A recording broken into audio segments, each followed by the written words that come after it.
ਉਹਨੇ ਆਖਿਆ ਨੂੰ ਜਾਣ ਨਾ ਦੀ ਨੇ ਪਾਣੀ ਦੇ ਵਿੱਚ ਕੋ ਪਾਏ ਅੱਜ ਨਵਾਈ ਲੰਮਾ ਪੈ ਕੇ ਗੱਡੀ ਨੂੰ ਬਾਰੇ ਠੁੱਡੇ ਤੇ ਲੱਤਾਂ ਦੇ ਜਿਵੇਂ ਬੰਦਾ ਫੜਕਦਾ ਨਹੀਂ। ਹਾਂ ਸਾਨ ਲਾ ਜੀ ਮੰਡੀ ਵਾਲੀ ਤੇ ਯਾਰ ਗੱਲ ਸੁਣਾ ਜਦੋਂ ਮੰਡੀ ਤੇ ਗਏ ਹੋ। ਮੰਡੀ ਤੇ ਗਏ? ਹਾਂ ਉਹ ਮੰਡੀ ਤੇ ਸੀ ਗਏ ਮੇਰ। ਅੱਛਾ ਮੈਂ ਤੇ ਨੀਮਾ ਨਾਈ ਅੱਛਾ ਦੋਵੇਂ ਗਏ ਸੀ। ਹਾਂ ਅੱਛਾ ਮਜ਼ੇ ਨਾਲ। ਅੱਛਾ ਆਹੋ ਜਨਾਬ ਮੇਰੀ ਯਾਰ ਜੇਠ ਗਰਮੀ ਬੜੀ। ਅੱਛਾ ਅਸੀਂ ਮੱਝ ਲਈ।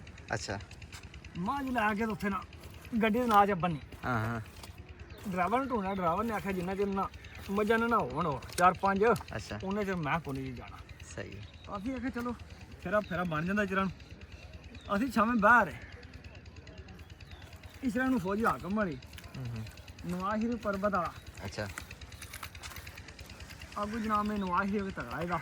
ਅੱਛਾ ਉਹ ਵੀ 4-5 ਅਸੀਂ ਇਕੱਠੇ ਹੋਏ। ਅੱਛਾ ਬੰਦੇ ਸੀ 10-12 ਹੋ ਗਏ ਕਾਨਫਰਾ ਵੀ ਬੰਦੇ ਅਸੀਂ ਕੋਈ 20 ਕੋ ਇਕੱਠੇ ਹੋ ਗਏ ਉੱਥੇ। ਚਲੋ ਇਸਰਾਂ ਨਾਲ ਕੋਈ ਬਾਬਾ ਆ ਗਿਆ। ਅੱਛਾ ਪਾਣੀ ਉਹਨੇ ਬਣਾਇਆ ਬੜਾ ਸੋਹਣਾ ਬਰਫ਼ ਸ਼ਰਫ ਪਾਈ। ਉਹ ਕੋਲੇ ਆ ਕਹਿੰਦਾ ਪਾਣੀ ਪੀ। ਅੱਛਾ ਨਵਾਜ਼ ਸ਼ਰੀਫ ਬੱਚੇ ਪੁੱਛਦਾ ਕਹਿੰਦਾ ਕਿੰਨੇ ਦਾ ਗਲਾਸ? ਆਂਦਾ ਗਲਾਸ 10 ਰੁਪਏ।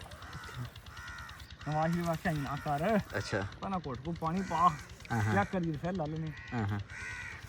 ਉਹ ਜਨਾਬ ਮੈਨੂੰ ਪਾਣੀ ਕੋ ਦਿੱਤਾ ਅੱਧਾ ਕੋ ਗਲਾਸ। ਨਵਾਜ਼ ਸ਼ਰੀਫ ਪੀਤਾ ਪਾਣੀ ਬੜਾ ਜੋ ਅੱਛਾ ਠੀਕ ਹੈ ਪਾਣੀ। ਨਵਾਜ਼ ਸ਼ਰੀਫ ਕਹਿੰਦਾ ਗੱਲ ਹੁਣ ਕਰ ਬੰਦਿਆਂ ਪੀਣਾ ਸਾਰਿਆਂ ਪਾਣੀ ਹਲਾ ਪੈਸੇ ਦੇਣੇ ਨੇ ਮੈਂ। ਸਹੀ ਹੈ ਤੂੰ ਗੱਲ ਯਾਦ ਕਰ। ਉਹਨੇ ਆਖਿਆ ਜੀ ਜਿੰਨੇ ਗਲਾਸ ਪੀਓ ਨਾ 5 ਗਲਾਸਾਂ ਦੇ ਪੈਸੇ ਨਹੀਂ ਲਾਗਾ। ਸਹੀ ਹੈ ਨਵਾਜ਼ ਸ਼ਰੀਫ ਕਹਿੰਦਾ ਠੀਕ ਹੈ ਦੁੱਧੇ ਪਾਣੀ।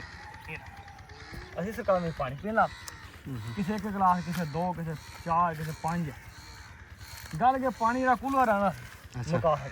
ਅੱਛਾ ਜੇ ਕੂਲਰ ਗਿਆ ਮੁੱਕ ਹਾਂ ਨਵਾਜ਼ ਸ਼ਰੀਫ ਨੇ ਗੱਡੀ ਦੇ ਟਾਇਰ ਦੇ ਨਾਲ ਲੰਮਾ ਪੈ ਉਹਨੇ ਆਖਿਆ ਨੂੰ ਜਾਣ ਨਾ ਦੀ ਨੇ ਪਾਣੀ ਦੇ ਵਿੱਚ ਕੋ ਪਾਏ ਅੱਜ ਨਵਾਜ਼ ਲੰਮਾ ਪੈ ਕੇ ਗੱਡੀ ਨੂੰ ਬਾਰੇ ਠੁੱਡੇ ਤੇ ਲੱਤਾਂ ਦੇ ਜਿਵੇਂ ਬੰਦਾ ਫੜਕਦਾ ਨਹੀਂ। ਹਲੋ ਠੁੱਡੇ ਮਾਰ ਲੱਪਾ ਨਾ ਉਹ ਜੀ ਉਹਨੂੰ ਬਾਬੇ ਨੂੰ ਸ਼ੱਕ ਉਸਦਾ ਪਾਣੀ ਕੋਈ ਸ਼ਾਹ ਪਾਈ ਹੋਵੇ। ਬਾਬੇ ਨੇ ਸਟਿਆ ਕੂਲਰ ਤੇ ਗਲਾਸ ਭਾਜ ਵੱਡਾ ਜੋ ਭਾਜਾ ਉਹਨੇ ਸਮਝਿਆ ਮੈਂ ਆਪਣੀ ਜਾਨ ਛਡਾਵਾਂ। ਹਾਕਮ ਮਾਰਿਆ ਵਾਦਾ ਜਾਨ ਨਾ ਦੀਗਾ ਬੰਦੇ ਨੂੰ ਜਾਨ ਨਾ ਦੀ। ਹਲੋ ਬਾਬਾ ਜਨਾਮੀ ਦੇ ਚੋਕੇ ਬੰਦੇ ਨੂੰ ਉਹਨਾਂ ਵਿੱਚ ਭਾਜ ਵਗਾ ਤਰ ਗਿਆ। ਇੱਥੇ ਮਾਰ ਹਲੋ ਕੂਲਰ ਭਾਈ ਮੈਂ ਲੈਂਦਾ ਤੇ ਗਲਾਸ ਜਿਹੜੇ ਨੇ ਨਿੰਮੇ ਨਾਲ ਹੀ ਲਾਣੇ।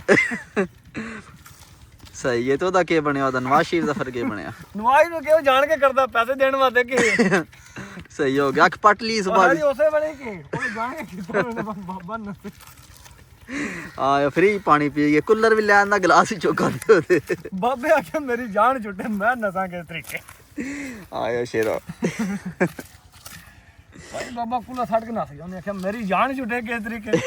ਇੰਜ ਨਸਿਆ ਨਹੀਂ ਨਿੱਕਾ ਨਹੀਂ ਨਸਦੇ ਅੱਜ ਬੰਦਿਆਂ ਵਿੱਚ ਹੀ। ਅੱਛਾ ਯਾਰ ਤਾਰੀਆਂ ਕੱਢ ਗਿਆ।